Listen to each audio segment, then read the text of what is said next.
من الشيطان الرجيم بسم الله الرحمن الرحيم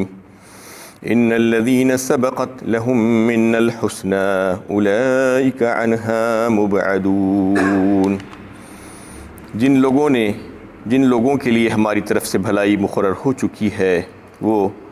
دوزخ سے دور رکھے جائیں گے۔ لا يسمعون حسیسها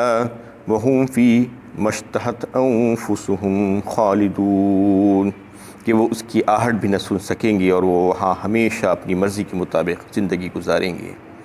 یہ سورہ انبیاء کی 101ویں اور 102ویں آیت ہے۔ اس میں اللہ تعالیٰ جن حضرات کا ذکر فرما رہے ہیں وہ حضرات انہیں زندگی بھر نیکیوں کی طرف سبقت کرتے رہے اور ہمیشہ پرہیزگارانہ زندگی گزارنے کی کوشش کرتے رہے، اللہ کی اطاعت اور فرما برداری میں لگے رہے اور اللہ کو راضی کرنے اور خوش کرنے کا عمل ہمیشہ اپنی زندگیوں میں جاری رکھا، تو ان کے لیے اللہ تعالیٰ فرما رہے ہیں کہ ان کے لیے تو جنت ہے، دائمی راحت ہے ان کے لیے۔ وَتِلْكَ الْجَنَّةُ الَّتِي أُورِثْتُمُوهَا بِمَا كُنْتُمْ تَعْمَلُونَ، یعنی وہ اس کے وارث بنا دیے گئے ہیں جنت کے، اس وجہ سے کہ انہوں نے جو عمل کیے تھے دنیا میں اس کے صلے میں ہم نے ان کو یعنی اپنے رحم سے رحمت سے جو ہے یہ عطا کر دیا۔ اولئک عنہا مبعدون، اور پھر وہ دوزخ سے دور ہی رکھے جائیں گے۔ لا یسمعون حسیسہا کہا، یعنی وہ جہنم کی آہٹ بھی نہیں سنیں گے، دوزخ کی آہٹ بھی نہیں سن سکیں گے، اتنی دور ان کو رکھا جائے گا۔ یہ وہ حضرات ہوں گے، یقیناً وہ حضرات وہی ہوں گے جن کا ذکر اللہ تعالیٰ سورہ نساء پارہ 5 میں کیے ہیں کہ وہ انبیاء، صدیقین، شہداء و صالحین، اللہ تعالیٰ کے انعام یافتہ لوگ اور پھر ان کی پیروی کرنے والے، ان کی اتباع کرنے والے۔ وَمَن يُطِعِ اللَّهَ وَرَسُولَهُ فَأُولَٰئِكَ مَعَ الَّذِينَ أَنْعَمَ اللَّهُ عَلَيْهِم مِّنَ النَّبِيِّينَ وَالصِّدِّيقِينَ وَالشُّهَدَاءِ وَالصَّالِحِينَ وَحَسُنَ أُولَٰئِكَ رَفِيقًا۔ اس میں تعریف فرمائی ہے اللہ تعالیٰ نے ان لوگوں کی جنہوں نے اطاعت اور اتباع کی، ان لوگوں کی یعنی اللہ اور رسول کی، اور انہوں نے جو ہے جس پر اللہ تعالیٰ نے انعام کیا تھا، یعنی ان لوگوں کی اطاعت اور اتباع کی جس پر اللہ تعالیٰ نے انعام فرمایا تھا اللہ اور رسول کی اطاعت میں۔ کون لوگ تھے جس پر اللہ تعالیٰ نے انعام فرمایا تھا؟ انبیاء، صدیقین، شہداء و صالحین، 4 زمروں کا اللہ تعالیٰ ذکر فرما رہے ہیں۔ ایسے لوگوں کی اطاعت اور اتباع کرنے والے اللہ اور رسول کی محبت میں اور اطاعت اتباع کرنے والے لوگوں کے لیے انعامات ہیں، جنت ہے، دائمی راحت ہے اس کے لیے جو ہے کہ وہ لوگ یعنی دوزخ کی ہوا بھی نہیں پائیں گے، ہمیشہ ہمیشہ جو ہے جنت میں رہیں گے وہ لوگ۔ ان کا تذکرہ اللہ تعالیٰ فرما رہے ہیں، ان کی تعریف فرما رہے ہیں۔ وَفِيهِمْ فِي مَا اشْتَهَتْ أَنفُسُهُمْ خَالِدُونَ کہا اس کے بعد، پھر وہاں پر جو رہیں گے تو پھر ان کو ان کی مرضی کے مطابق سب کچھ دیا جائے گا۔ فِيهَا مَا تَشْتَهِهِ الْأَنفُسُ وَتَلَذُّ الْأَعْيُنُ وَأَنْتُمْ فِيهَا خَالِدُونَ کہا سورہ زخرف پارہ 25 میں اللہ تعالیٰ نے۔ اس میں ان کو وہ سب کچھ ملے گا جو ان کا نفس چاہے گا، ان کا جی چاہے گا، یعنی جو کچھ بھی وہ چاہیں گے ان کو دے دیا جائے گا، اور پھر ان کی آنکھوں کی لذت وہاں پر ہوگی، یعنی جو بھی وہ دیکھنا چاہیں گے اللہ تعالیٰ ان کو وہی دکھلائیں گے۔ لا يحزنهم الفزع الأكبر وتتلقاهم الملائكة هذا يومكم الذي كنتم توعدون، حشر کی ہولناکیوں کا ان پر کوئی اثر نہ ہوگا، اور وہ فرشتے ان کا استقبال کریں گے، ان سے کہیں گے کہ یہی وہ دن ہے جس کا تم سے وعدہ کیا گیا تھا۔ یعنی جو قیامت کی ہولناکیاں ہوں گی، جو دوسرا سور پھونکا جائے گا، اس کے تعلق سے بعض مفسرین کی رائے ہے کہ نفخ ثانیہ جو ہوگا اس کے بعد سب کے سب اللہ کے حضور جواب دہی کے لیے کھڑے ہو جائیں گے۔ اس وقت جو نفسا نفسی کا عالم ہوگا، ہولناکی کا عالم ہوگا، وہ ماحول ہی ایسا ہوگا، اس وقت ان پر اس کا کوئی اثر نہیں ہوگا، اس وجہ سے کہ فرشتے آئیں گے اللہ کی طرف سے ان کا استقبال کرنے کے لیے اور ان کو ہاتھوں ہاتھ لیں گے۔ اس کا ذکر اللہ تعالیٰ نے سورہ حامیم السجدہ میں کیا ہے 24ویں پارے میں۔ ان الذین قالوا ربنا اللہ ثم استقاموا تتنزل علیہم الملائکہ اللہ تخافوا ولا تحزنوا وابشروا بالجنۃ التي کنتم توعدون۔ اس میں بتایا گیا ہے کہ وہ لوگ جنہوں جو ایمان لائے اور عمل صالح کیا اور اس پر استقامت کی، یعنی جو ہے اللہ تعالیٰ کی عبادت اور اطاعت و فرما برداری جو ہے اللہ تعالیٰ کی رضا جوئی میں جو ہے ہمیشہ لگے رہے اخلاص کے ساتھ، یعنی اخلاص ان کے پاس تھا اور اس پر وہ قائم رہے، استقامت کرتے رہے، ہمیشہ جو ہے وہی کام کرتے کرتے رہے جو اللہ تعالیٰ کو پسند تھا اور عین سنت کے مطابق کام کرتے رہے۔ ان الذین قالوا ربنا اللہ ثم استقاموا تتنزل علیہم الملائکہ، تو پھر ان کے اوپر فرشتے نازل ہوتے ہیں، اترتے ہیں۔ اور مفسرین کی رائے ہے کہ اس میں 3 اوقات میں فرشتے نازل ہوتے ہیں وہ حضرات کے پاس، ایک موت کے وقت، ایک خبر میں، اور ایک حشر میں، یعنی جب پھر سے دوبارہ زندہ کیے جائیں گے، جس کا ذکر ابھی اس آیت میں آ رہا ہے کہ اس وقت ان کو کوئی خوف نہیں ہوگا، تو پھر وہ آ کر کہیں گے کہ تمہیں جو ہے آگے آنے والے جو حالات ہے اس کا کچھ بھی خوف نہیں ہونا چاہیے، اور پھر پیچھے جو تم نے چھوڑ کر آیا ہے اس کے تعلق سے بھی تمہیں کسی قسم کا کوئی غم نہیں ہونا چاہیے، ہم تمہارے ساتھ ہیں۔ اور پھر جو ہے ان کو تسلی دی جائے گی کہ ہم دنیا میں بھی تمہارے ساتھی تھے۔ ان الذین قالوا ربنا اللہ ثم استقاموا تتنزل علیہم الملائکہ الا تخافوا ولا تحزنوا وابشروا بالجنۃ التی کنتم توعدون، اور پھر بشارت دیں گے، خوشخبری دیں گے اس جنت کی جس کا تم سے وعدہ کیا گیا تھا۔ نحن اولیاؤکم فی الحیاۃ الدنیا وفی الآخرہ، کہا گیا اس میں یعنی ہم دنیا میں بھی تمہارے دوست ہی تھے اور یہاں پر بھی تمہارے دوست تھے، تمہارا ساتھ دیں گے۔ یہ تسلی اللہ تعالیٰ کی طرف سے فرشتوں کو بھیجا کر ان نیک بندوں کو دی جائے گی جو ہے محاسبہ اعمال کے لیے کھڑے ہوں گے اس وقت، اور سب پریشان ہوں گے، حیران و پریشان۔ اس وقت اللہ تعالیٰ ان کو جو ہے ان کی دلجوئی فرمائیں گے فرشتوں کے ذریعے سے۔ اس کا تذکرہ آ رہا ہے، ھذا یومکم الذی کنتم توعدون، یہی وہ دن ہے جس کا تم سے وعدہ کیا گیا تھا۔ یوم نطوی السماء کطی السجل للکتب کما بدأنا اول خلق نعیدہ وعدا علینا انا کنا فاعلین۔ یہ واقعہ اس دن ہوگا جب کہ ہم آسمانوں کو اس طرح لپیٹ دیں گے جس طرح لکھا ہوا کاغذ لپیٹ دیا جاتا ہے۔ جس طرح ہم نے پہلی مرتبہ تمہاری تخلیق کی ابتدا کی تھی، اسی طرح تم کو دفعتاً دوبارہ پیدا کریں گے۔ اس میں اللہ تعالیٰ قیامت کا نقشہ کھینچ رہے ہیں کہ اس دن کیسا حال ہوگا، اور یہ بڑے بڑے جو ہے زمین و آسمان تم کو جو ہے یہ کائنات نظر آ رہی ہے، اس دن وہ نہیں ہوگی۔ اس دن ہم اس کو لپیٹ دیں گے آسمانوں کو۔ اس کا تذکرہ سورہ زمر 12:24 میں بھی اللہ تعالیٰ نے کیا ہے، وما قدر اللہ قدری۔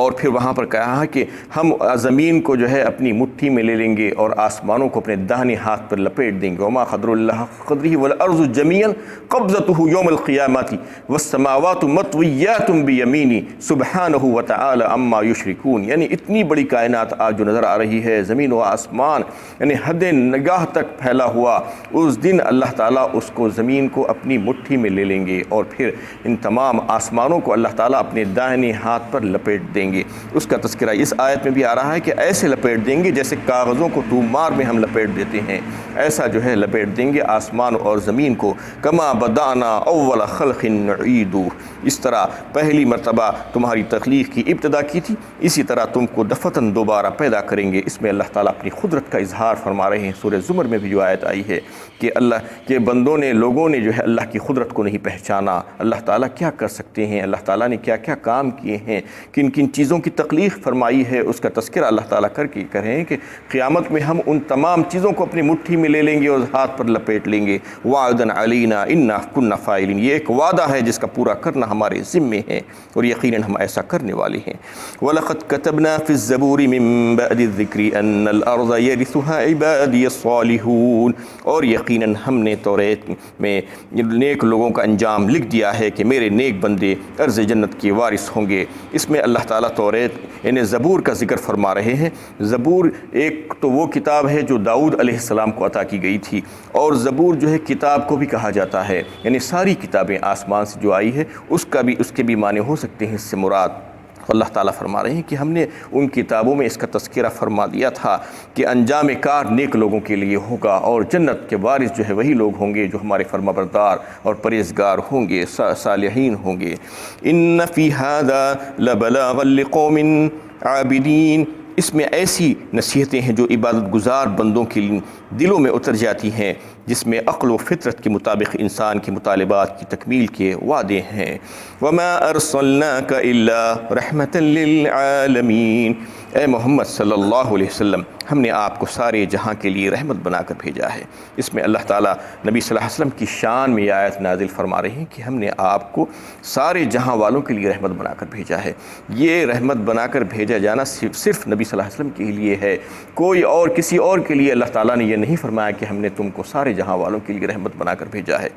کیونکہ نبی صلی اللہ علیہ وسلم کی شان یہی تھی، آپ نہ صرف اپنوں کے لیے بلکہ دشمنوں کے لیے بھی رحمت ہی رحمت تھے۔ آپ نے جو پیغام دیا وہ پیغام جو ہے جن لوگوں نے اس کو قبول کیا اور آپ کی نبوت کو تسلیم کیا، اس نے وہ رحمت کو حاصل کر لیا اور وہ اللہ کا شکر ادا کر دیا، اور پھر دو جہانوں میں کامیابی اس کو مل گئی گویا کہ۔ تو اس طریقے سے جو پیغام آپ لے کر آئے تھے، جو طریقہ آپ لے کر آئے تھے، جو شریعت محمدیہ جس کو آپ نے پیش کیا لوگوں کے سامنے، اس میں سراسر رحمت ہی رحمت ہے، اور ان لوگوں کے لیے جو اس کو قبول کرتے ہیں اور پھر انہوں نے ہمیں اپنے زندگی گزارنے کا سلیقہ سکھایا اور طور طریقے سکھائے اور آخرت کی کامیابی کے گر سکھائے، یہ سب رحمت ہی نہیں تو اور کیا ہے۔ اور پھر دشمنوں کے لیے بھی انہوں نے کبھی بھی بد دعا نہیں کی، اور سب یعنی ساروں کے حقوق دلوائے، دنیا بھر کے لوگوں کے حقوق دلوائے، عورتوں کے حقوق، بچوں کے حقوق، پڑوسیوں کے، دیگر رشتہ داروں کے حقوق دلوائے، وراثت کی تقسیم کے آداب اور قانون بتائے، سب کچھ انہوں نے ہمیں عطا کیا، اس لیے وہ رحمت ہی رحمت ہے۔ انہی کی وجہ سے، ان کی برکت کی وجہ سے یہ ہوا کہ پچھلی قوموں میں جیسا کہ رسولوں کی تکذیب کی وجہ سے وہ لوگ صفحہ ہستی سے مٹا ڈالے گئے تھے، لیکن اللہ تعالیٰ نے اس قوم کو، اس امت کو یعنی باقی رکھا ہے، چاہے وہ ایسے کام بھی کریں تو بھی اللہ تعالیٰ نے نبی صلی اللہ علیہ وسلم کی برکت کی وجہ سے اس پر عذاب نہیں آنے دیا، اور قیامت تک ایسا ہی سلسلہ چلتا رہے گا۔ اور آپ صلی اللہ علیہ وسلم نے خود فرمایا ایک حدیث میں کہ میں رحمت مجسم بن کر آیا ہوں، اور میں دنیا والوں کے لیے، سارے جہاں والوں کے لیے ایک ہدیہ ہوں۔ اس طریقے سے آپ کو سارے جہاں والوں کے لیے اللہ تعالیٰ نے رحمت بنا کر بھیجا ہے۔ انہیں حضور اکرم صلی اللہ علیہ وسلم سے پہلے تمام انبیاء کرام و رسول کسی نہ کسی خاص علاقے اور قوم کی طرف بھیجے گئے تھے، اور آپ تمام ملکوں اور قوموں کے لیے رسول نبی بنا کر بھیجے گئے، جس سے قطعی ثابت ہوتا ہے کہ آپ خاتم النبیین اور آخری رسول ہے، اور آپ کے بعد نہ کوئی نبی ہوگا اور نہ رسول۔ آپ کے بعد ہر دعوے دار نبوت، چاہے وہ ذلی ہو یا بروزی، جھوٹا اور فریبی ہے، اور یہ بات ثابت ہوتی ہے کہ آپ رحمت للعالمین ہیں سارے جہاں والوں کے لیے۔ قل انما یوحی الی انما الہکم الہ واحد فہل انتم مسلمون۔ اے محمد صلی اللہ علیہ وسلم کہہ دیجئے میری طرف وحی کی گئی ہے، تم سب کا معبود ایک ہی ہے، پھر کیا تم نے یہ بات مان لی؟ تم کو اللہ تعالیٰ کی یہ بات مان لینی چاہیے اور اللہ تعالیٰ ہی کی عبادت کرنی چاہیے۔ فَإِن تَوَلَّوْا فَقُلْ آذَنْتُكُمْ عَلَى سَوَاءٍ وَإِنْ أَدْرِي أَقَرِيبٌ أَمْ بَعِيدٌ مَا تُوعَدُونَ۔ لہٰذا اگر وہ اس حقیقت کو ماننے سے روگردانی کریں تو آپ ان سے کہہ دیجئے کہ میں نے اللہ تعالیٰ کی بات پہنچا کر ہر طرح سے تمہیں خبردار کر دیا ہے، اور میں نہیں جانتا کہ وہ عذاب جس کا تم سے وعدہ کیا گیا ہے قریب ہے یا دور، اور عذاب کے آنے کا وقت دریافت کرنا انتہائی جہالت ہے، اور اس سے بچنے کی کوشش انتہائی دور اندیشی ہے۔ یعنی جو عذاب کا وعدہ جو کیا جاتا ہے تم سے قیامت کا یا تمہاری موت کا، مجھے نہیں معلوم کہ وہ قیامت کب آئے گی، میں تو جو ہے اس کی نشانیاں تمہارے سامنے پیش کر دیا ہوں اللہ کے حکم سے، اور تم کو اس کی تیاری کرنا چاہیے، اس کی بنسبت اس کے کہ اس کے بارے میں تمہیں جو ہے کھوج کرنا کہ وہ کب آئے گی، یہ تم کو میں نے بتا دیا ہے، اور میں نے تم کو خیر اور شر کے دونوں راستے بتلا دیے ہیں۔ انہ یعلم الجہر من القول ویعلم ما تکتمون۔ بے شک اللہ تعالیٰ ہر وہ بات جانتے ہیں جو تم حق کی مخالفت میں کرتے ہو، اور ہر اس سازش سے واقف ہیں جس کو تم چھپاتے ہو۔ وَإِنْ أَدْرِي لَعَلَّهُ فِتْنَةٌ لَكُمْ وَمَتَاعٌ إِلَىٰ حِينٍ۔ اور میں نہیں جانتا کہ عذاب کے آنے میں تاخیر تمہارے گناہوں میں اضافے کے لیے ہے یا قبولیت حق کے لیے ایک وقت مقررہ تک استفادے کا موقع دیا گیا ہے۔ یہ تو آزمائشی دور ہے دنیا میں، اللہ تعالیٰ نے سب کو جو ہے عطا فرما دیا ہے، اور ایک مہلت عمر ہے جو دے دی گئی ہے کہ تم کام کرتے جاؤ، اور تمہیں جو ہے آزمایا جائے گا، یہ تمہارا امتحان ہے۔ تو اس طریقے سے کسی کو زیادہ کسی کو کم ملتی ہے۔ تو اللہ کے نبی صلی اللہ علیہ وسلم فرما رہے ہیں کہ مجھے نہیں معلوم کہ واقعی میں تمہارے لیے یہ جو ہے آزمائش ہے یا قبولیت حق کے لیے ایک وقت مقرر کر دیے ہیں اللہ تعالیٰ کہ تم گناہوں سے معافی مانگ لو اور اللہ سے رجوع ہو جاؤ، مجھے پتہ نہیں ہے۔ ان تمام دلائل کو سننے کے باوجود بھی مخاطب اپنی مخالفت پر اڑے ہوئے تھے، تو رسول کریم صلی اللہ علیہ وسلم نے دعا کی۔ یہ سورہ انبیاء کی بالکل آخری آیت ہے۔ قال ربکم بالحق وربنا الرحمن المستعان علی ما تصفون۔ کہا اے میرے پروردگار اپنا صحیح فیصلہ فرما دیجئے، اور ہم اپنے پروردگار سے جو رحمان ہے، جزا و سزا کا مالک ہے، تمہاری گھڑی ہوئی اور اس خدائے بزرگ کی طرف منسوب کی ہوئی باتوں سے پناہ مانگتے ہیں۔ وآخر دعوانا ان الحمد للہ رب العالمین۔